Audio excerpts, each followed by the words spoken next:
Pored šahovskog streamera godine, najveća titula u šahu je velemajstor. Šalim se, velemajstor jeste zapravo najveća titula u šahu i do nje se dolazi na poprilično jednostavan način, a to je tako što prvo dođete do majstorskog kandidata i onda krenete da igrate turnire za rating i dođete do ratinga 2500 i dobijete dve velemajstorske norme. Do tu naravno ima nekoliko stanica, morate prvo biti internacionalni majstor, FIDE majstor i to, ali pre toga, kako zapravo doći do majstorskog kandidata, to je nešto što mnogi ljudi ne znaju, možete to uraditi tako što prvo osvojite 4 kategorije koje su zapravo pre majstorskog kandidata na turnirima. Prvo ide četvrta, pa treća, pa druga, pa prva tim redosledom i onda kad dođete do prve kategorije, onda osvojite majstorskog kandidata i idete dalje, kao što sam rekao. Sad, vi znate da sam ja napravio na mom kanalu video o tome kako sam dobio drugu kategoriju, to obavezno pogledajte ako već niste. I to je bilo skoro tipa u novembru i mnogo sam se spremao, sada je bio turnir za prvu kategoriju, što je bilo baš dobro da sam osvojio i kao što vidite sada u ovom videu jesam zapravo osvojio i još sam bio i prvi, pa tako ću vam danas pokazati partije sa tog turnira. Inače ljudi, subscribeujte se pre nego što video počne, meni mnogo znači, vama ne oduzima nimalo vremena. Prvu partiju sam igrao zapravo protiv mog druga koji je igrao samo na streamovima, također i streamove proverite, to je obavezno, koji zove Filip i nas dvojica smo igrali baš često partije zapravo na streamovima i inače generalno igramo i spremamo se zajedno. I u prvom kolu sam zapao sa njim i on je igrao englesku partiju kao što vidite C4 i ja sam igrao F5, to je nešto što sam spremao, to je holandska odbrana koju igram mnogo često u posljednje vreme i sad ako on na ovom potezu odigra D4 to meni mnogo lakšava stvari, ali on igra skakač C3, zadržava se na totalno ono samoj engleskoj, ne ide zapravo u holandsku odbranu koju on zna da ja igram mnogo dobro. Ja igram skakač F6 i ovako ja igram holandsku odbranu tako što odigram E6, postoji druga varijanta, a to je da se igra G6, to se zove Leningradova. I onda stavite lovca na B4 i uništite njegovu strukturu tako što ovo uzmete. Sad inače uglavnom imate ovaj potez, međutim u engleskoj se igra često ovo tako da mi to malo to onemogućava. Skakač na C6 i on je odigrao ovo što može da bude slabiji potez kao što vidite piše da je good, zato što mi dozvoljava mom skakaču da dođe na E4, u budućnosti ovo možda bude slabost. Ja sam uradio rokadu, on je odigrao skakačem na F3, ja sam doveo skakača u centar kao što vidite, ne može sad da mi ga uzme. On je odigrao dam na C2 i ja sam stavio, pošto sada mi dve figure, bukvalno tri figure mi blokiraju put, to su sve skakači, ovom lovcu do mog topa, tako da sam odigrao B6 da bi doveo lovca na B7. On je pokušao da mi razmeni ovog skakača koji je veoma dobar, ja sam to prihvatio i doveo topa na B8 za svaki slučaj da bi mogu da pomerim skakača jer inače bi, dobro ne tu, evo sad, da ga pomerim ovdje ovaj lovac bi visio. On je odigrao ovaj potez što meni dozvoljava da dođem ovdje napadajući ovog pešaka i također otkrivajući napad na ovog. Razmenili smo se ovako i u ovoj poziciji ja sam malo bolje jer imam pritisak ovdje, mogu da dovedem još dve figure na F liniju i kompjuter kaže da je ovo bila greška zato što sam mogao da odigram damom na C8. Mislim, niko to neće odigrati u životu, tako da nećemo se bazirati baš na ovo. I ovdje sam se ja uplašio, čak i on se nasmeo u ovoj poziciji zato što on bukvalno može da odigra ovo i izgleda kao da mi je top zarobljen. Bukvalno, nema nigde se pomeri ovdje. A damo mu ovo zaklanja i bukvalno nema gdje se pomeri, međutim on je skontao da zapravo ja imam ovaj potez. I ovo je sad poprilično loše za njega, ja čak i pretim da odigram ovo i da mu osvojim damu. Tako da se to nije desilo, odigrao je lovcem na F4, ja sam dao drugog topa na F liniju i on je odigrao ovaj potez, što je mene poprilično iznerviralo jer u napadu će mi ovo mnogo, uopšte meni neće pomagati. Dao sam damu na G6 i sad pretim da uzmem ovog lovca. On je pomerio kralja, ja sam dao damu na G4 što kompjuter kaže nije dobar potez, ali dobro. I on je ovdje bukvalno napravio najgori blunder koji je mogao, odigrao je H4 što meni dozvoljava da mu osvojim figuru kroz ova dva poteza s obzirom da mu je dama vezana. Jeste, nastavili smo još par poteza, međutim on je nakon nekoliko poteza skontao da ovdje nema više šta da se traži i predao je partiju. Tako da imam 1 od 1, to je odlično. Također moram da vam kažem, igralo se 9 kola i od tih 9 kola 2 igrača se nisu pojavila posle drugog kola, tako da smo imali 2 free poena. može se reći, tako da smo imali ukupno 7 partija i od toga ja sam pobedio 6, izvinite, pobedio sam 5 i jednu sam odigrao remi i jednu sam izgubio. Ovo je druga partija, to je zapravo treća, pošto je druga bila free bod. Igrao sam Caro Kann.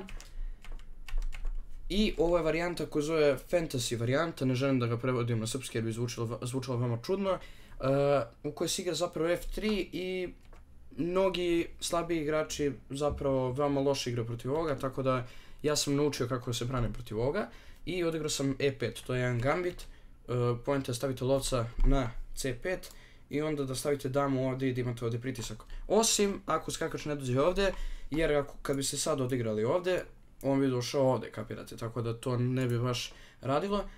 Ne odmah, ali u nekom trenutku. Doveo sam lovca ovdje, što očigledno nije bio najbolji potez, trebalo je da dam šah ovdje. I ovim putem doveo lovca i on je odigrao ovo što meni nema mnogo smisla jer mi samo pomaže da vratim lovca nazad. Ne veze. Razmenili smo se u centru, on je odigrao dam na D4, ja sam uradio rokadu i on je malo stabilizovao svoj centar, odigrao F4. Ja sam, i sad, slušajte ovako, znači narednih 5 poteza bukvalno će B5 biti najbolji potez. Bukvalno, evo, znači gledajte ovu zelenu strelicu, ovo izgleda kao sasvim logičan potez, ali dobro. Također i ovo, opet je B5 najbolji potez. Opet je B5 najbolji potez, samo sam sklonio kralja zbog ovoga, međutim trebalo je B5 da se odigra. I ovdje sam ga konačno skonto i ovdje je sad najbolji trenutak da se to uradi. Kao što vidite, dama i kralj su na istoj dijagonali i ja imam lovca koji bi to mogao da iskoristi. Međutim, skakač to sprečava na bukvalno 2 načina. I kad skakača ne bi tu bilo bi odlično, kapirate. Tako da sam odigrao B5, što je u isto vrijeme fork. Međutim, kad mi on uzme skakača, poenta je da mu uzmem njegovog skakača i sada ima 2 pretnje. Prva je ovo, a druga je ovo. I on iz nekog razloga, nije me pustio, obećavam, sklonio je lovce i pustio me da mu osvojim damu, tako da je to, ljudi, 3 od 3. Četvrta partija bila poprilično zanimljiva. Igrali smo Caro Kann i ovo je bila najduža partija od svih. Trajala je bukvalno 3,5 sata, koliko se sjećam, izvinite. I igrali smo taljevu varijantu Caro Kanna. Ovo sam već pripremao. I kao što vidite, ovo su sve standardni potezi i iz nekog razloga ovo je greška, svaki put kad ga igram nikad niko ne nađe razlog zašto. Mislim, ja se uglavnom plašim, razumete, vidim duhove ovdje, kao da ovdje može nešto mi se desi. I uglavnom to nije najbolji potez, ali dobro, šta da radimo. I on je iz nekog razloga ovdje meni ponudio razmenu dama. Ja sam bio u fazonu, dobro, razumete, završnicu mogu da održim, meni bi remi sasvim odgovarao 3/4 odlično, kapirate. Tako da sam prihvatio izmenu i nastavio da igram dalje. Ovdje sam povezao svoje pešake, kao što vidite. Odigrao sam F3 da bih odigrao G4. I sad razmišljao sam o tome, kad bih ovu izmenu dobio, što jesam, da bih možda, kad bih nastavio da guram, mogao da dobijem pešaka spoljnog. To je bilo baš dobro. I ovdje sam imao 2 opcije, prva je bila da odigram topu na G1, što mi se nije baš svidjelo jer nisam znao kako dalje, tako da sam uzeo ovdje, što očigledno nije dobar potez, tako je 50-50 nije uspjela šansa. Top C1, i on je odigrao ovdje potez koji se meni uopšte nije svidio, to je C4 kao što vidite, pošto on bukvalno sad više nema nikakav pritisak, ja samo mogu da vratim skakača ovamo i da nastavim ovu svoju operaciju kao što vidite guranja na ovom kraljevom krilu. Skakač D2, lovac je 7 i ovdje je najgori vjerojatno potez moj na celom turniru, u dominantnoj poziciji gdje on ne može apsolutno ništa da uradi, ja igram ovo i blanderujem da sam vezan, zato što mi je kralj još uvijek na prvom redu, jer nisam uradio rokadu. Tako da sam morao da vratim skakača na G2, to je bila jedina opcija, on se vratio nazad i sad bukvalno ima pešaka više. Ista pozicija, samo što nema pešaka više, moj skakač je retardiran na G2. Kralj je 2, on je igrao B5, ja sam to spriječio i on sad ima opciju da odigra ampasant, što je očigledno bila najbolja, a zapravo nije, izvinjam se, to sam gledao na analizi. On je vratio skakača da bi mogao da gurne ovdje, kao što vidite, i ja sam to zaštitio, to je jedini potez. I ovdje sad uopšte nije dobro za mene, s obzirom da on ima otvorenu ovu liniju, sad verovatno treba da odigra ovo, da duplira topove i da mi tu probije, kao što vidite. Međutim, on je uradio rokadu. Obećavam ljudi, ovi moji protivnici nisu trolovali, bukvalno su igrali veoma dobro, ali neki potezi su stvarno bili loši, kao što vidite. Kralj B7 i ja sam doveo topa ovde samo iz razloga što je u mnogim pozicijama ovaj potez nemoguć jer mi je vezan top, pa sam razmišljao da dođem ovako i ovako, kao što vidite to ću i uraditi. Ovo sam odigrao, međutim nisam skontao da će on uraditi to i sad je velika pretnja uzeti ovog pešaka i onda bi već bilo to. Kralj F2 i nakon što je on doveo skakača tu, izračunao sam da on želi da uradi ovo i na početku sam se prepao, međutim skontao sam da imam ovo tu. Doveo sam kralja na G3 i onda se baš to i desilo, on se vratio nazad i ja sam se vratio nazad, razumete? Jer mi treba remi, odličan je remi za 3 puta ponovnu poziciju. Međutim, ovdje je Stockfish malo glup, on kaže da je ova pozicija 1,9, ali da je ova ista pozicija, a isti igrač igra 2,1. To je minus 2,1, bukvalno nema smisla. Ja sam doveo sad skakača ovdje što sam rekao da sam planirao, on je morao da razmeni lovca. Ja sam jednostavno nastavio da guram, pošto to je bila jedina opcija. To je, teo sam nastavim da guram. Ovdje sam odigrao ovaj potez što je očigledno bila greška, međutim ja sam izračunao da ako on bude ovo uzeo, da ću ja moći da odigram ovo i nakon par poteza da imam zapravo ako napravi grešku i popričam dobru stvar. Ne, izvinite, nisam mislio na to, nego na ovo. I sad kad dođem ovdje, ovo je poprično dobro, kao što vidite imam ovdje razne pretnje i ako vam pomeri skakača ovdje mogu čak i da uzmem ovog pešaka, onda je ovog i ovog, tako se razmišlja. Međutim, Stockfish se očigledno ne slaže sa time i hvala Bogu on me nije kaznio, nego je odigrao ovaj potez. I u ovom trenutku obojici imamo 12 minuta, to jest ovdje. Obojici imamo 12 minuta, na početku su imali sat vremena i posle svakog poteza dodaje se 30 sekundi. On je ovdje uzeo topa i zaboravio pritisne sat. I skonto je, nisam ni ja skonto to bukvalno, i on je skonto to tek 8 minuta kasnije, pošto ja sve vreme razmišljao šta ću da igram zapravo posle ovoga, jer nisam znao nastavak. I on je bukvalno imao 4 minuta, ja sam imao 12. I što je, mislim, to je baš velika prednost za mene. I ja sam nastavio da guram. I razmišljao sam, ako dovedem ovo u topovsku završnicu, da bih sad mogu da odigram ovaj potez, iako on se razmeni, ovo je vjerojatno remi, kao što vidite. Znači ovo je 0,6, Stockfish to kaže, inače u stvarnom životu čovjek ovo nikad neće pobediti. Samo dovedeš topa ovdje, dovedeš kralja ovdje i on može ti da šahova koliko želi, bukvalno nema veze. Vjerojatno ovo nije najbolji mehanizam za odbranu, ali šta se radi. Ipak ga ima, kapirate.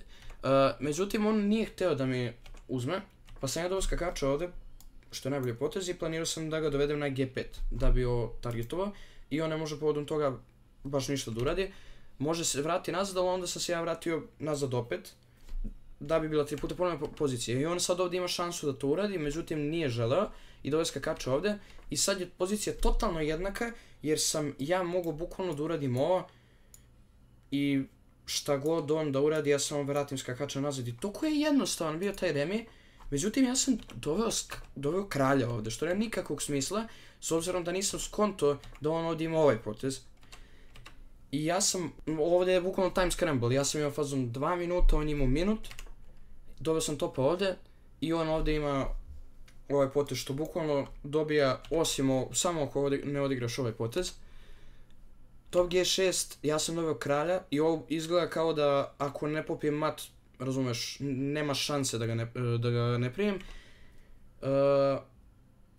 I on je doveo topa na F6, ja sam vratio kralja nazad i njemu je, ljudi moji, isteklo vreme. Ja nisam mogao da verujem, ja sam bio toliko srećan, bukvalno sam 3 sata za malo potrošio za džabe i na kraju sam pobedio, imao sam 4 od 4 i ubedljivo sam vodio zapravo na turniru. Prva dvojica su osvajala kategoriju. Peta partija je bila poprilično interesantna, bila je to još jedna holandska odbrana, međutim protiv Londona ovog puta, ne protiv Engleske. I uglavnom je tu motiv da, osim svih ovih logičnih poteza, pošto nema ovo mnogo smisla zbog ovoga, igrate lovcem zapravo na D6. Iako će se ovo desiti, kasnije možete da odigrate ovaj potez, nakon što dodajete ovdje skakača, čak možete i da gurnete pešaka ovdje, ovog pešaka ovdje i skakača dovedete tu. Veoma zapravo komfortna varijanta. I nakon par poteza, kao što vidite, poprilično je jednak, on je odigrao ovaj potez C4, nije igrao C3. I također lovac moj ovdje, a nije ovdje. Međutim, ovdje baš nema mnogo smisla u holandskoj, zato što mi je pešak ovdje. Vraćam se skakača nazad, on je odigrao skakač na C3.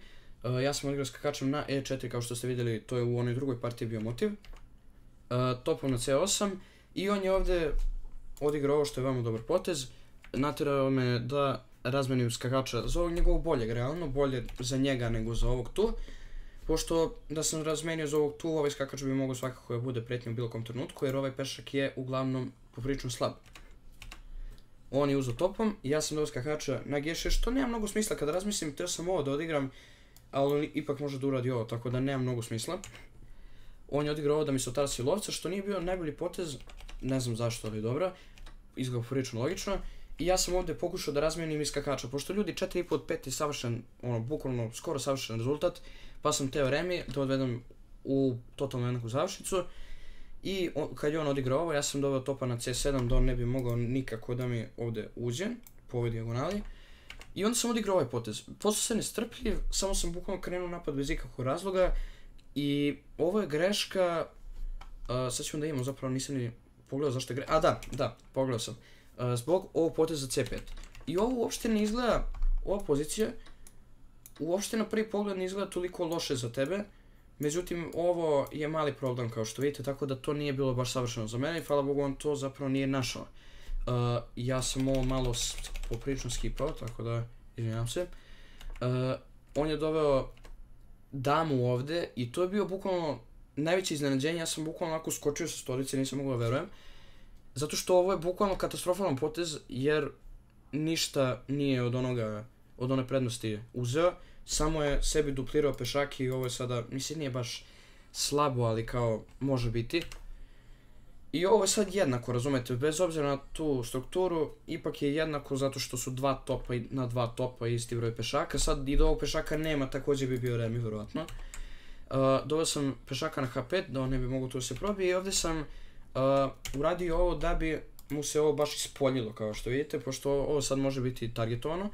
I on kad je došao ovdje, ja sam skontao da imam forsirani simplification, kako se to zove, tako što kad odigram ovo je bukvalno žrtva topa, imam ovo. I ja sam razmišljao, ovo je, razumeš, jednaka završnica, ako iko ovdje može pobedi, možda bih to bio ja ako napravi neku grešku, zapravo nije ovdje potez taj, nego ovaj tu.